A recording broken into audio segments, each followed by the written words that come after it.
ছেলেও অসুস্থ, বাচ্চা আল নাই ডাল নাই, বইয়ের ভাত কাপড় দিয়ে পাচ্ছি না, কি করি? এ বন্ধু তোর কি হয়েছে রে? এখানে টেনশন করতেছিস কি হয়েছে? কত আনা আমাকে খুলে কত তুই একটু বস, দুঃখের কথাটা শেয়ার করি তোর। কি হয়েছে বন্ধু? কদি তোর কি হয়েছে? কদি খুলে গেল? কদি কি আজ মনে কর বেটার জন্যে 10,000 টাকা লাগবে, সে এখন 10,000 টাকা পামো কই? আর বাড়ির তো খাওয়ার কিছু নাই, চাল নাই ডাল নাই, এখন কি খামো? না সকাল থেকে না খাই আছি। আমার কাছে একটা বুদ্ধি আছে বুঝছো, এই বুদ্ধিটা কি কাজে লাগাবো? কি বুদ্ধি? একটা লোক আছে ওই সুদের উপর টাকা দেয়, ওর থেকে যদি 10,000 টাকা নিস তা তোর ভালো হবে। 2 মাস অন্তর চল তা তোর লাভ দেওয়ার লাগবে বলে। তাই? তুই ওটা যদি নিবে চাস তা চল, দুইজনে যা কথা করে তোর টাকাটা নিয়ে দিই। আচ্ছা একটু ভাবি, আমি ভাবছি না, তোকে বলি বল কি করি, টাকারও তো দরকার। না কোনো সমস্যা হবে না, পরে দেওয়াই যাবে। আচ্ছা বন্ধু বল। ভাবিছি তো অনেক দেখলাম। আচ্ছা বল তো কার কাছ থেকে নেবো ওটা? তুই নিয়ে দিতে পারবি আমাকে? হ্যাঁ আমি নিয়ে দিতে পারবো। সে লোক কে বন্ধু? লোকটার বাসা কই, ঠিকানা তুই জানিস? হ্যাঁ আমি জানি, সব কিছু আমার জানা আছে। আর দুইজনে যাবো, যাই ওর সাথে দেখা করবো, কলি আমি বললেই টাকা দিয়ে দিবি। আচ্ছা কোনো সমস্যা নাই, তুই দিলে করলে আমার খুব উপকার হবে বন্ধু। তার বন্ধু মানুষ তো উপকার করতেই হবে, চল দুইজনে যাই ওর থেকে টাকাটা নিয়ে আসি। আচ্ছা চল তাহলে চল। তুই নামাজ পড়িস? হ্যাঁ নমাজ পড়ি তো, এই তো নমাজ পড়ে না। তুই কি জানিস আমি নামাজ পড়ি না? তুই কি দেখছিল আজকে তুই ফজর নামাজ পড়ছিল নাকি? সেটা আমার কথা কি? তুই কি জানিস আমি ফজর নামাজ পড়িনি? তুই তো নামাজ পড়িস নি মনে হয়, তাই কি সন্দেহ আছে নাকি? এই লেবার দিয়ে চল, আমার এক বড় ভাই আছে ভালো হাদিস জানে, ওর কাছে চল, হাদিস শিখে আসি। চল যাই তাহলে, হাদিসও শিখে আসি, আনা যাই তাড়াতাড়ি চল। মাশাআল্লাহ এবছরে ঘাস তো প্রায় ভালো হয়েছে। এসব ঘাসগুলো গরুকে খেলাই, গরুর থেকে তো মোটা অঙ্কের টাকা পাবো। বড় ভাই আসসালামু আলাইকুম। ওয়ালাইকুম আসসালাম। আমরা আসছি না হাদিস শেখার জন্য, সুদ করে সুদ খাইলে কি কি হয় এই হাদিস শেখার জন্য আসছি।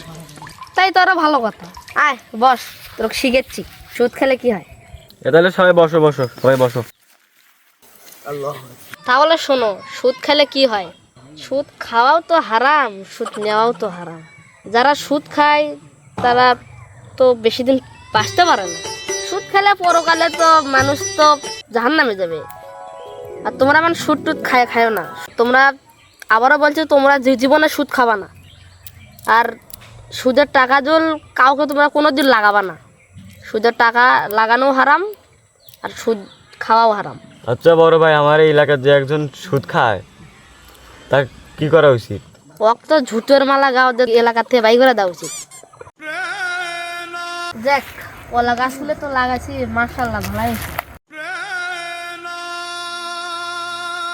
আসসালামু আলাইকুম বড় ভাই। ওয়ালাইকুম আসসালাম। তা আমার কাছে কি মনে করে? একটা দরকার আছে বড় ভাই। কি দরকার? দরকারটা হলো কি, আমার এই বন্ধুর বুঝছো এই ছেলে অসুস্থ তো, 10,000 টাকার প্রয়োজন। কি আপনার কাছে কি হবে 10,000 টাকা? টাকা তো হবে। তোমার বন্ধুকে সময় মতো কি টাকাটা কি দিয়ে দিতে পারবে? হ্যাঁ ভাই দিতে পারবে, আমার বন্ধু সময় মতো দিতে পারবে ভাই। আর জামিনদার আমিও হবো ভাই, সমস্যা না, আমি দেবো প্রয়োজনে। আচ্ছা ঠিক আছে, তুমি মাগরিবের নামাজ পড়ে আমার বাসায় এসো, আমি তোমাকে টাকাটা দিয়ে দেবো। আচ্ছা ভাই, আমি তাহলে মাগরিবের সময় আমি আসে টাকাটা নিয়ে যাবো। বড় ভাই এত ভালো ভালো হাদিস জানে, তলে তলে সুদের ব্যবসা না, এই কথা তো তুলতেই হবে। আজকে সন্ধ্যের দিকে তুলতেছি কথাটা, দ্বারা কিরে বন্ধু তুই মানে সবাইকে ডাকলি? ঘটনা তেমন কিছু না, ওই যে বড় ভাইয়ের সাথে হাদিস শিখলাম না, ও বড় ভাই হচ্ছে তলে তলে সুদের ব্যবসা করে। তা কি করা উচিত তোরা সবাই ক। কি বললি তুই? সে বড় ভাই সুদের ব্যবসা করে?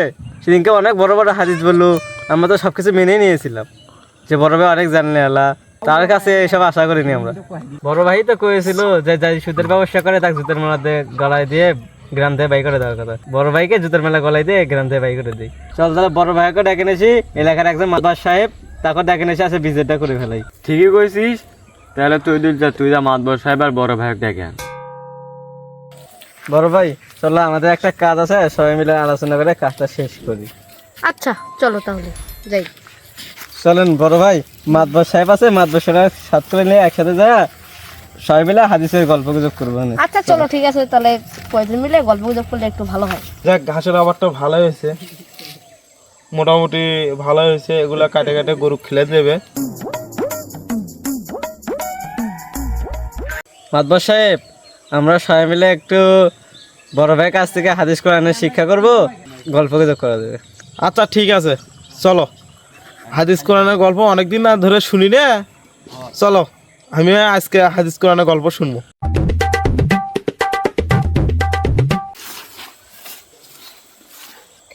তাহলে তোমাদের হাদিস কোরআনের কথা বলার জন্য যে দেখা আনলে, বলো দেখি হাদিস কোরআনের কথা বলো দেখি।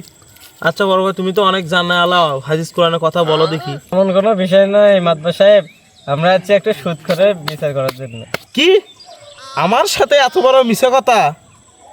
তোমরা হাদিস কোরআনে কথা বলার কথা কয়ে আমাকে ডাকে আনে, তোমরা এখানে বিচার করার জন্য আমাকে এইভাবে তোমরা ডাকে আনছো? তোমার এত বড় সাহস? তেমন কিছু নয় মাতবা সাহেব, আমাদের বড় ভাই হাদিস কোরআন জানা সত্ত্বেও সে পাশাপাশি সুদের ব্যবসাও করে। না না না, আমি এত বড় মিথ্যা কথা মানবো না। কে বলেছে আমি সুদের টাকা লাগাই? আমি কোনোদিন কাউকে সুদের টাকা দেই না, সুদের টাকাও নেইনি। কে বলেছে তোমাদেরকে? সুদের ব্যবসা যে করে তার প্রমাণ কি? মাতবা সাহেব আমি পুরমানকে ডেকে আনতেছি। তুমি কি সুদের ব্যবসা করো? সুদের ব্যবসা করলে কিন্তু তোমার কিন্তু কঠোর বিচার হবে। এই জায়গাত জুতের মালা গালা দিয়ে এলাকার থেকে বাইর করে দেবো। রাব্বি, তোমাকে মাতবা সাহেব ডাকে। কি জন্য ডাকে আমাকে? বিশেষ ডাকছে, চলেন একসাথে চলেন, তাড়াতাড়ি ডাকছে মাতবা সাহেব। মাতবা সাহেব আজ সাক্ষী আনছি। আচ্ছা রাব্বি, তুমি সবকিছু খুলে কও, তুমি কি এর কাছ থেকে কি সুদের টাকা নিছো? আমার বস সাহেব, আমি ওর থেকে তো 10,000 টাকা নিছি সুদের উপরে। তুমি কি কারণে 10,000 টাকা নিছো সেটাও আছে খুলে বলবা। আমার ছেলে অসুস্থ আছিল তো, তাই ওর কাছ থেকে আমি 10,000 টাকা সুদের উপরে নিছি। না না মাদবর স্যার, আমি তো টাকা দেইনি, ওরা মিথ্যা কথা বলেছে। টুপি মাথাতে আছে, তাও তুমি টুপি মাথার থাকা অবস্থা কোনো মিথ্যা কথা বলবা না। হ্যাঁ মাদবর, সুদের উপরে আমি ওকে টাকা দিয়েছি। আচ্ছা তোমরাই বলো, আর কি বিচার করলে তোমরা সবাই খুশি হবা? মাতবা সাহেব, বড় ভাই তো বলেছিল যে সুদের উপর কেউ টাকা দিলে তাকে জুতোর মালায় গলায় দিয়ে গ্রাম থেকে বের করে দেওয়া উচিত। তোমরা কি এটাই মানো? ওকে জুতের মালা গালায় দিয়ে এলাকা থেকে বাইর করে দেবো, কি মানো? হ্যাঁ মাতবা সাহেব, আমরা এটাই মানি। তোমরা তখন এটাতে যখন সম্মতি দিছো, তাহলে এক জুতের মালা গালায় দিয়ে এলাকা থেকে বাইর করে দেওয়া হোক। থামো, কই যায়? এই একদম না, জুতের মালা নিয়ে আসো, যাও। না ধরো, এক গাছের সাথে আজ থমা আছে, আর থমা আছে গাছের সাথে। জুতের মালা এখনো নিয়ে আসে না করে, নেচতে এত দেরি করে কি জন্য রে? আর একদম কোনো কামই হয় না। এই যে মাতবা সাহেব, জুতোর মালা আনছি। দাও জুতের মালা আর গালাত পরে দাও। দেখ, সারা বছর তুই মুসল্লিগিরি করলু, মুসল্লিগিরি করে কোনো লাভ পাইলু না। এই সুদের ব্যবসার কারণে আজকে তোর এই অবস্থা। জুতের মালা গালাত দেয়, আজকে তোকে শরম করে দিলাম।